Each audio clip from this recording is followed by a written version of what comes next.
우리 성도님들께서 배려해 주시고 기도해 주신 덕분에 저는 지난 열흘 남짓 한국에 가서 연로하신 부모님을 만나 뵙고 또 뜻깊은 시간을 보내고 엊그제 무사히 잘 돌아왔습니다. 이 자리를 빌어 우리 성도님들께 감사의 말씀 드립니다. 연로하신 가운데 이렇게 한 해 한 해 점점 약해지시는 부모님을 지켜보면서 자주 찾아뵙지 못하고 이렇게 22년 이상 미국에 멀리 떨어져 살고 있는 것이 자식으로서 참 저희 부모님께 죄송한 마음이 항상 있습니다. 그러나 이런 안타까운 상황조차도 협력하여 선을 이루시고 또 모든 것을 주관하시는 우리 하나님의 섭리의 손길이 있음을 분명히 믿고 또한 하나님께도 감사를 드립니다. 제가 여기 미국에서는 그래도 우리 서문교회 담임 목사이고 또 저희 네 식구의 어엿한 가장인데요, 한국에 계신 부모님 눈에는 여전히 아직도 어리고 사랑스러운 막내 아들의 모습으로 이렇게 보이는 것 같습니다. 그래서 한국에 있는 동안 뭐라도 하나 더 해주고 싶어 하시고 조금이라도 더 먹이고 싶어 하셨습니다. 저보고 얼굴이 부었다고 말씀하시는 분들 계시는데요, 부은 건지 살쪄서 온 건지 잘 모르겠습니다. 그리고 그것은 아마 세월이 더 흘러도 제 나이가 아무리 많아져도 마찬가지일 것입니다. 제가 이번에 머리를 까맣게 염색을 하고 한국에 들어갔지만 뭐 염색하지 않고 머리가 하얘져도 저희 부모님 앞에서는 여전히 자녀일 뿐이죠. 한번 자녀는 영원한 자녀입니다.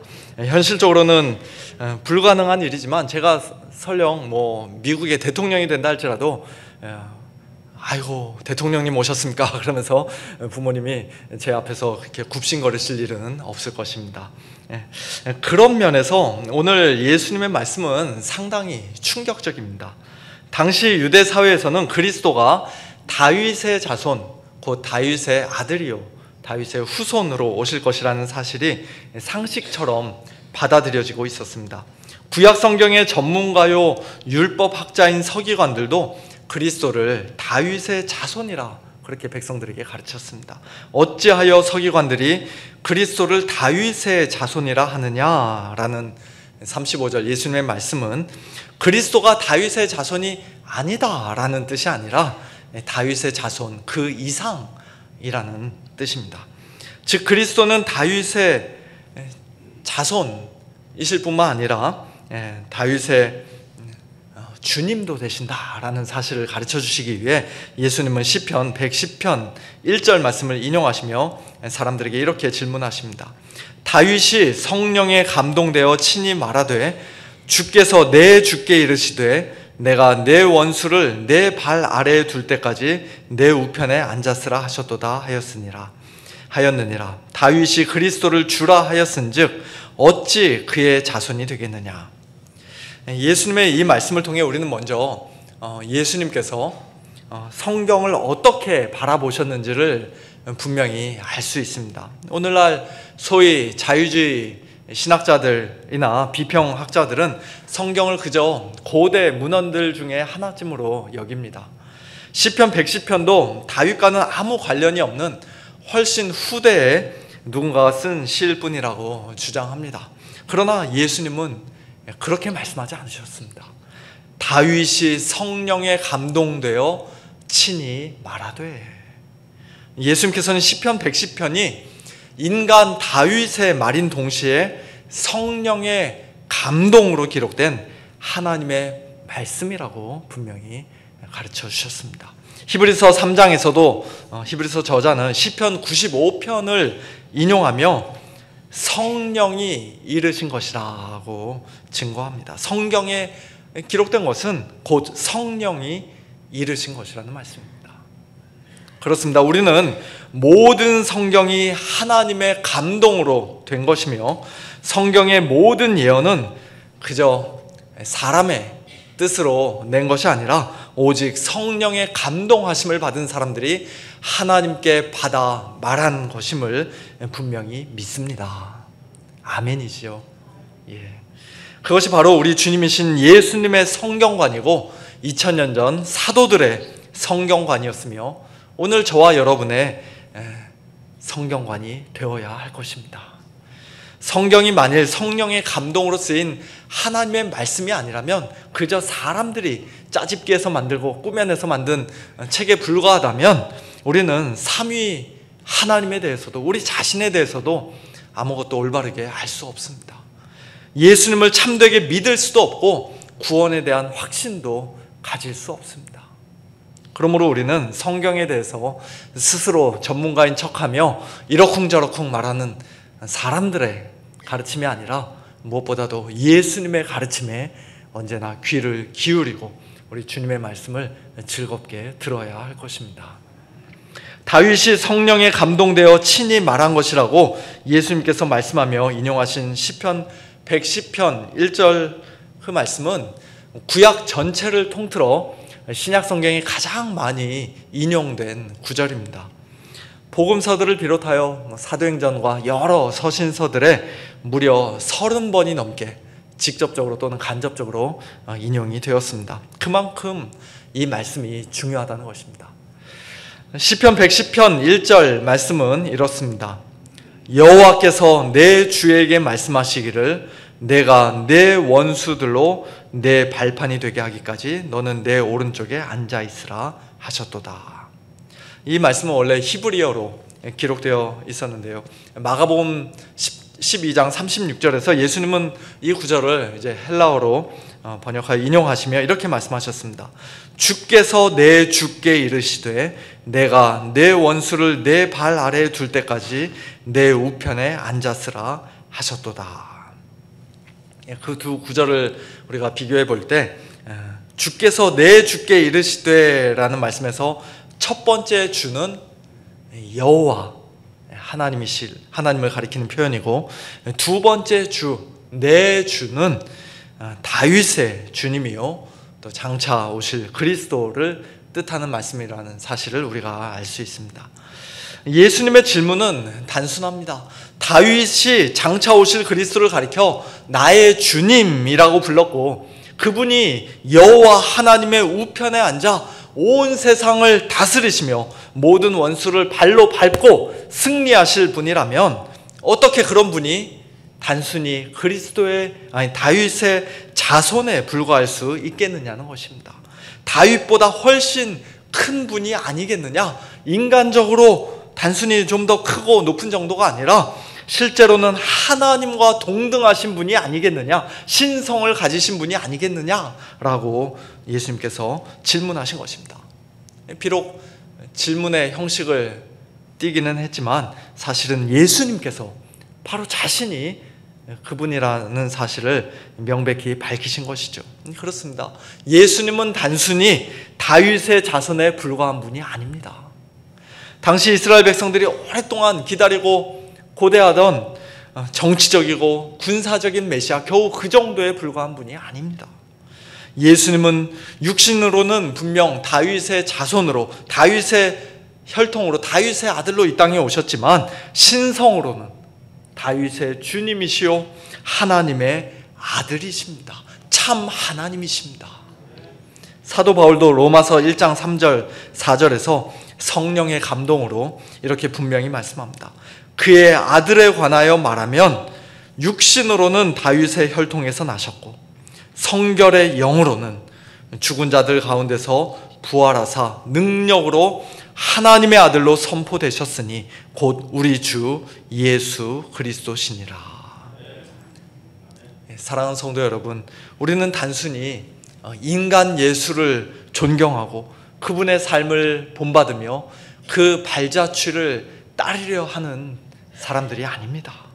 예수님의 도덕적 탁월함에 감명을 받고 그분의 놀라운 가르침에 순종하려는 데서 그치는 자들이 아닙니다. 그런 것들이 잘못되었다는 뜻이 아니라 물론 그렇게 해야죠. 그러나 그 이상이라는 것입니다. 그것만으로는 부족하다는 것입니다. 우리는 예수님이 단순히 다윗의 자손이 아니라 다윗의 주님이시며 또한 우리의 주님이심을 분명히 믿고 확신해야 합니다. 예수님은 아무 죄 없으신 참 사람이실 뿐만 아니라 죽은 자들 가운데서 부활하사 능력으로 하나님의 아들로 선포되신 분이시오 또 창세 전부터 하나님과 함께 계셨던 영원한 말씀, 하나님의 영원한 말씀, 곧 참 하나님이심을 우리는 분명히 믿어야 합니다. 이 믿음으로 예수님을 굳게 붙잡고 주님을 사랑하는 사람은 단지 하나님의 나라에서 멀지 않은 정도가 아니라 하나님의 나라에 넉넉히 들어가 하나님의 백성이 되는 가장 큰 복을 누리게 될 줄로 믿습니다. 오늘 본문 38절 이하에는 다윗의 주가 되시는 예수님께서 불꽃 같은 눈으로 바라보시는 두 부류의 사람이 등장합니다. 하나는 백성들로부터 존경받고 칭찬받고 높임받는 데 익숙한 서기관들이고, 또 다른 하나는 겨우 두 렙돈을 헌금한 심히 가난한 과부입니다. 먼저 서기관들에 대해 예수님께서 이렇게 말씀하십니다. 긴 옷을 입고 다니는 것과 시장에서 문안받는 것과 회당의 높은 자리와 잔치의 윗자리를 원하는 서기관들을 삼가라. 그들은 과부의 가산을 삼키며 외식으로 길게 기도하는 자니 그 받는 판결이 더욱 중하리라. 당시 유대 사회에서 일반 백성들은 종교적인 일에 전적으로 헌신한 서기관들을 존경의 눈으로 바라봤습니다. 마치 제사장처럼 긴 옷을 입고 다니는 서기관들은 사람들의 눈에 쉽게 띌 수밖에 없었기 때문에 시장에서 그들을 만나면 사람들이 먼저 달려가 인사했습니다. 서기관님 안녕하시죠? 하나님의 말씀 밤낮으로 연구하시느라 얼마나 수고가 많으십니까? 우리에게 하나님 말씀 가르쳐 주셔서 감사합니다. 그렇게 문안하고 인사했습니다. 서기관들이 안식일에 회당에 들어가면 일반 회중석보다 높은 그들만의 자리가 따로 준비되어 있었고, 잔치집에 가도 언제나 가장 상석에 앉아 따로 줄 서지 않아도 맛있는 음식 먼저 가져다 주고 또 그것을 앉아서 먹었습니다. 사람들에게 그런 대접을 받는 것에 그들은 너무나 익숙해져 있었고, 그것을 그저 당연하게 여겼을 뿐만 아니라 오히려 그런 대접 받기를 그들은 마음으로 원하고 갈망하기까지 했습니다. 그래서 만일 누군가가 먼저 달려와 인사하지 않거나 잔치에서 상석을 내주지 않고 자기들끼리 먼저 음식을 먹으면 감히 나를 무시해 그런 마음으로 기분 나빠했을는지도 모릅니다. 어디서 많이 본 모습 아닙니까? 부끄러운 일이지만 오늘날 많은 교회 목회자들이 이와 비슷한 모습으로 변질되어 가는 모습을 우리는 쉽게 목격할 수 있습니다. 처음 신학교에 들어갈 때는, 또 목사 안수 받을 때는 오직 기도와 말씀에 전념하겠습니다. 겸손한 마음으로 하나님을 섬기고 주님의 몸된 교회와 성도들을 섬기겠습니다 라고 굳게 각오했던 목회자들이 시간이 흐를수록 그 초심을 잃고 마음이 점점 높아지고 교만해집니다. 강대상 위에서 양복을 입고 또는 가운을 걸치고 설교하는 자신을 보며 남들보다 더 거룩한 사람이라도 된 듯 착각합니다. 주일 예배 후 점심 식사 시간에도 몸이 불편한 것도 아닌데, 우리 어르신들은 앉아 계셔도 됩니다만 젊은 목사가 자리에 앉아서 남이 가져다 주기를, 다 가져다 주는 음식 받아 먹는 것에 익숙해집니다. 식당에 가도, 일반 식당에 가도 누군가와 함께 식사를 해도 돈을 밥값 한번 제대로 내지 않고 얻어먹는 일에 익숙해져 갑니다. 더 나아가 돈에 대한 욕심과 탐욕을 부리며 결국 더러운 이득을 취하기까지 합니다. 하나님의 말씀을 연구하고 복음 전하는 일을, 하나님께서 맡기신 거룩한 사명과 목회 사역을 자신의 생계를 유지하기 위한 도구로, 더 나아가 남들보다 더 많은 부를 쌓기 위한 수단으로 삼습니다. 경건을 이익의 방도로 삼습니다. 그리고 서기관들처럼 자신의 경건을 자랑하고자 외식적으로 길게 기도합니다. 물론 길게 기도하는 것 그 자체가 나쁜 일은 아니죠. 당연히 기도해야 되고 또 오래 기도해야 합니다. 그러나 문제는 외식으로 기도한다는 데 있습니다. 골방에서 조용히 기도하면 사람들이 알아주지 않으니까 일부러 사람들 앞에서 길게 기도하거나 심지어 골방에서 기도한 뒤에도 나는 하루에 몇 시간씩 기도한다고 그렇게 사람들 앞에 자랑하고 나팔 불고 다닙니다. 어디 기도뿐이겠습니까? 내가 성경을 얼마나 많이 읽었는지 아냐, 내가 얼마나 열심히 연구하는지 아냐 라고 말하며 자기 자신을 드러내고 뽐내고 자랑합니다. 이런 모습들은 예수님 당시 서기관들만의 문제가 아니라 오늘날 우리 목회자들 가운데서도 부끄럽게 나타나는 모습입니다. 저에게도 이런 교만한 마음, 위선적인 모습, 또 탐욕스러운 그런 모습들이 있을까요? 없을까요? 없다고 하면 당연히 거짓말이겠죠. 그런 모습들이 있음을 부끄럽지만 고백합니다. 우리 성도님들께 용서를 구하고 무엇보다도 우리 하나님께 저의 그런 모습을 고백하며 회개합니다.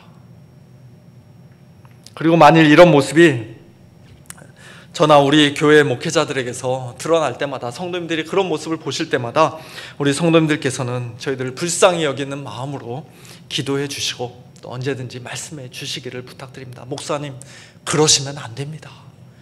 하나님께서 기뻐하시는 모습이 아닙니다. 그렇게 찾아와 말씀해 주시기 바랍니다.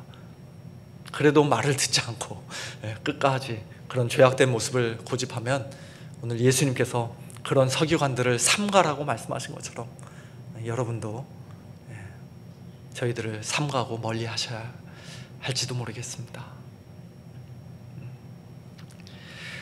사람들은 종교 지도자인 서기관들의 겉모습만 보고 그들을 존경의 눈으로 바라보았지만 다윗의 주님이신 예수님께서는 그들이 사실은 삼가고 조심하고 피해야 할 자들이라는 사실을 분명히 알고 계셨습니다.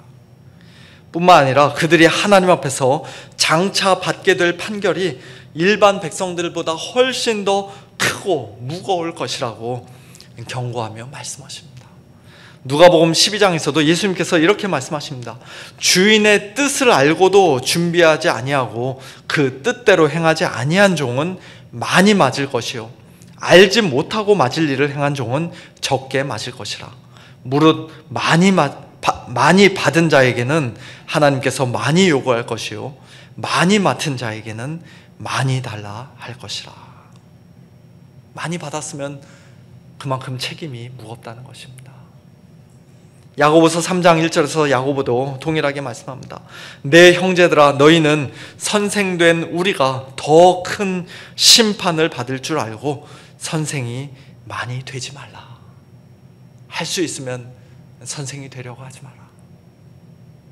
저희 큰아들이 대학교를 졸업하고 기도하는 가운데 신학교를 가려고 이렇게 준비하고 있는데요.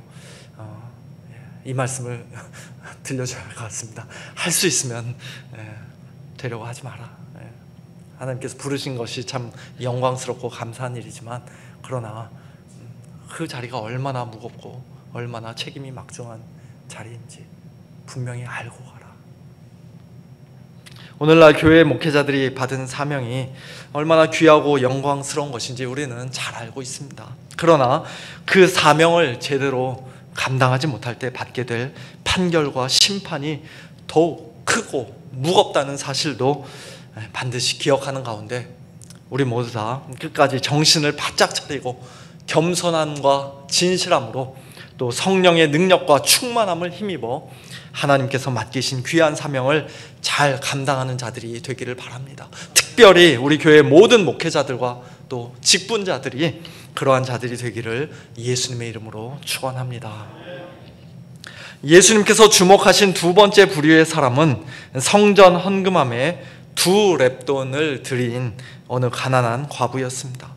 그 과부를 보시기 전에 예수님께서는 41절에서 여러 부자들이 헌금함에 많은 돈을 넣는 모습을 먼저 보셨는데요.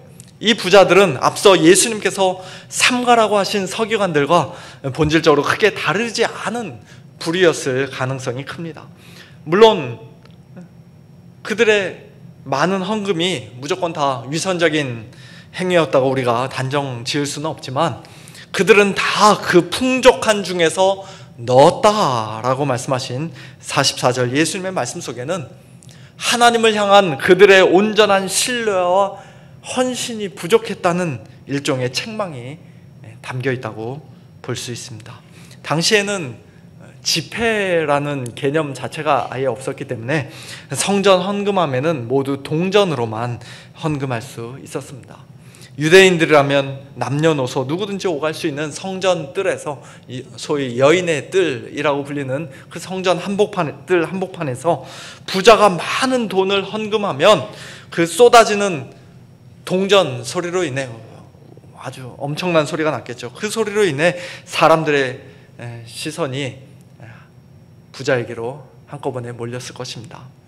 자동적으로 고개를 돌리며 사람들이 속으로 생각했을 것입니다. 와, 이렇게 많은 돈을 헌금하다니 정말 대단한 사람이구나. 믿음이 참 좋은 사람이구나. 그런 존경 어린 시선이 쏟아질 때 처음에는 순수한 마음으로 믿음으로 헌금했던 부자라 할지라도 자기도 모르게 어깨에 힘이 들어가고 사람들의 그런 존경 어린 시선과 칭찬을 은근히 즐기지 않았겠습니까? 게다가 그들은 그렇게 많은 액수의 헌금을 해도 일상생활을 하는데 아무런 불편함이 없는 사람들이었습니다. 넉넉하고 풍족한 중에서 있어도 그만 없어도 그만인 정도의 적당한 재물을, 가난한 사람이 보기에는 많은 돈이지만 그들 입장에서는 없어도 괜찮다 할 정도의 그런 재물을 하나님께 드렸던 것입니다. 그러나 두 렙돈, 곧 한 고드란트를 넣은 가난한 과부는 전혀 달랐습니다. 그녀는 심히 가난한 중에서 자기의 모든 소유, 곧 생활비 전부를 헌금함에 넣었습니다. 당시 두 렙돈은 오늘날 시간당 최저임금이 LA 지역 찾아보니까 17점 몇 달러던데요. 거의 18달러 가까이 되는데, 그 지역에 사는 일반 노동자가 하루에 8시간 정도 일한다고 할 때 약 한 4달러 정도 되는 돈입니다. 두 렙돈, 한 고드란트가 그 정도니까 미국에 뭐 2달러짜리 동전은 없습니다만 만약 2달러짜리 동전이 있다면 2달러 동전을 딸랑딸랑 그렇게 헌금함에 넣은 것입니다. 그 헌금함에 넣을 때 나는 그 땡강 소리는 사람들의 귀에 잘 들리지도 않았을 것입니다. 혹 누군가가 지나가다 들었다 할지라도 아유, 그것도 헌금이라고 내냐 속으로 비웃었을 것입니다. 과부 자신도 부끄러웠을 것입니다. 그러나 그녀의 헌금하는 모습을 지켜보신 예수님께서는 제자들을 불러 말씀하십니다. 내가 진실로 너희에게 이르노니 이 가난한 과부는 헌금함에 넣는 모든 사람보다 많이 넣었도다. 액수가 많아서가 아니라 그녀가 자신의 모든 소유, 곧 생활비 전부를 넣었기 때문입니다. 우리 같으면 동전 2개 중 하나만 헌금함에 놓고 나머지 하나는 가지고 있다가 나중에 배고플 때 빵이라도 사 먹을 것 같은데, 이 과부는 자신의 전부를 하나님께 드렸습니다. 자신의 삶 전체를 하나님께 온전히 맡기고 신뢰하는 그런 믿음이 없었다면 도저히 불가능한 일이었을 것입니다. 주 하나님을 온 마음 다해 사랑하고 재물보다 하나님을 더 사랑했기에 가능한 일이었습니다. 바로 그와 같은 믿음과 사랑을 주님께서는 주목하여 보시고 칭찬하신 것입니다. 저는 오늘 우리가 드리는 헌금 역시도 이 가난한 과부의 헌금과 같기를 간절히 소원합니다. 여러분 가지고 계신 모든 거 다 드리자는 그런 뜻이 아니라, 그건 저도 못합니다. 우리 중 아무도 그렇게 할 수는 없죠. 다만 각자 마음에 정한 대로 하나님께 드리되 아까워하지 말고 억지로나 인색함으로 하지 말고, 또한 풍족하게 남는 것 중에서 마치 선심 쓰듯 얘다 받아라 하면서 그런 마음으로도 하지 말고, 또 사람들 앞에서 자랑하고 과시하려는 마음으로도 하지 말고, 오직 자원함으로, 즐거움으로, 겸손함으로, 참된 믿음으로, 주님을 사랑하는 마음으로 우리는 하나님께 드려야 합니다. 그렇게 드린다면 가난한 과부의 2렙돈이든 부자들의 많은 헌금이든 하나님께서 기쁘게 받아주실 줄로 믿습니다. 디모데전서 6장에서 사도 바울은 특별히 부유한 성도들이 재물을 어떻게 사용하고 또 하나님께 어떻게 드려야 할지에 대해 이렇게 말씀합니다. 마음을 높이지 말고 정함이 없는 재물에 소망을 두지 말고, 정함이 없다는 건 고정되어 있지 않다는 것입니다. 있다가도 없어질 그런 재물에 소망 두지 말고 오직 우리에게 모든 것을 후히 주사 누리게 하시는 하나님께 두며, 하나님께만 소망을 두며 선을 행하고 선한 사업을 많이 하고 나누어 주기를 좋아하며 너그러운 자가 되어야 한다고 말씀합니다. 그렇게 하는 것이 곧 장래에 자기를 위하여 좋은 터를 쌓아 참된 생명을 취하는 길이라고 말씀합니다. 우리가 드리는 헌금이 단지 어떤 의무감이나 외적 형식이 아니라 이런 신앙 고백의 표현이 되기를 바랍니다. 하나님을 사랑하는 마음에서 우러나오는 살아있는 믿음의 열매가 되기를 간절히 소망합니다. 이제 오늘 말씀을 맺겠습니다. 우리가 믿는 예수님은 하나님의 약속을 따라 다윗의 자손으로 이 땅에 오신 메시아 그리스도이실 뿐만 아니라 다윗의 주가 되시는 참 하나님이시며 하나님의 영원한 아들이십니다. 우리 인간은 그저 사람의 겉모습밖에는 볼 수 없기에 겉으로 대단하게 보이고 경건해 보이는 사람들을 자연스럽게 높이고 존경하며 칭찬하지만, 그러나 불꽃 같은 눈으로 각 사람의 마음을 꿰뚫어 보시는 우리 주님께서는 겉으로 아무리 그럴듯한 모습을 하고 있을지라도 실제로는 교만하고 위선적이며 탐욕스러운 서기관들을 삼가라고 말씀하십니다. 그들이 받게 될 판결이 더욱 크고 무거울 것이라고 경고하십니다. 여러 부자들이 풍족한 중에서 별다른 희생이나 헌신 없이 진정한 믿음 없이 드린 그 많은 액수의 헌금에 대해 우리 주님께서는 감동하거나 감명을 받지 않으십니다. 오히려 가난한 과부가 자신의 모든 소유를 아낌없이 드린 그 2렙돈을 주님께서는 주목하시며 칭찬하십니다. 예수님을 주님으로 믿고 고백하는 오늘 저와 여러분 역시도 위선과 탐욕으로 가득한 서기관과 같은 자들이 아니라, 또한 풍족한 중에서 적당히 남는 것으로 사람들 앞에서 과시하며 헌금하는 그런 부자와 같은 자들이 아니라 가난한 과부와 같이 주님 앞에 참된 믿음과 온전한 헌신으로 우리의 모든 것을 아낌없이 드리는 자들이 되어야 할 것입니다. 한 걸음 더 나아가 우리는 다른 성도들을 그저 눈에 보이는 겉모습만으로 판단하는 자들이 되어서는 안 됩니다.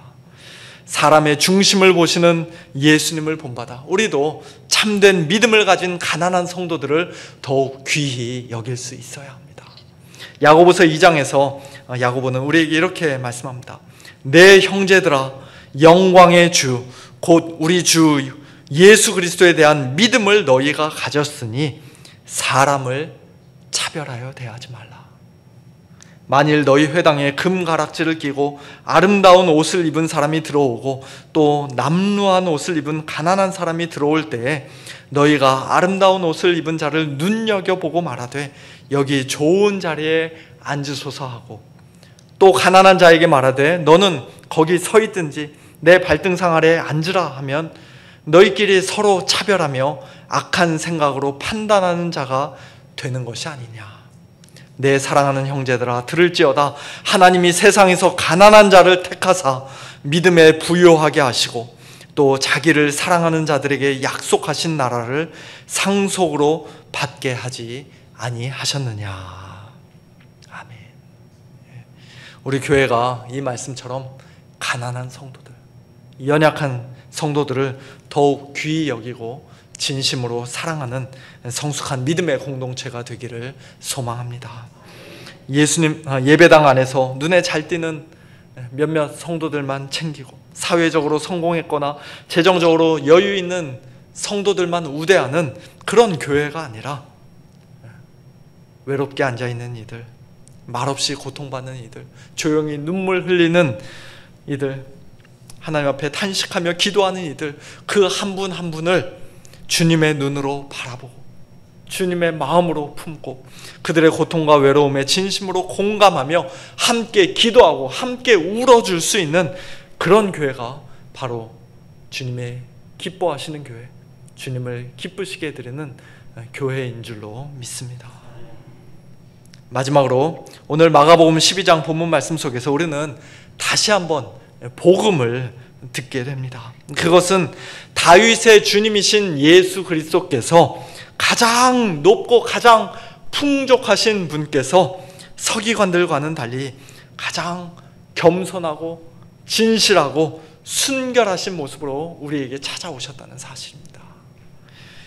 가난한 과부가 자신의 모든 소유를 하나님께 드린 것보다 훨씬 더 크고 훨씬 더 귀한 헌신으로 주님께서 자신의 생명까지도 아끼지 않으시고 우리를 위해 하나님께 다 드리셨다는 사실입니다.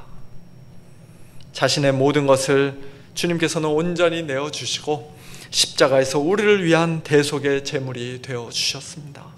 예수 그리스도의 이 복음만이 우리를 위선과 탐욕, 외식과 자기의로부터 구원해 낼 수 있습니다. 오직 복음의 능력, 성령의 능력으로만 우리는 돈을 사랑하지 않고 하나님을 가장 사랑하는 자로 변화될 수 있습니다.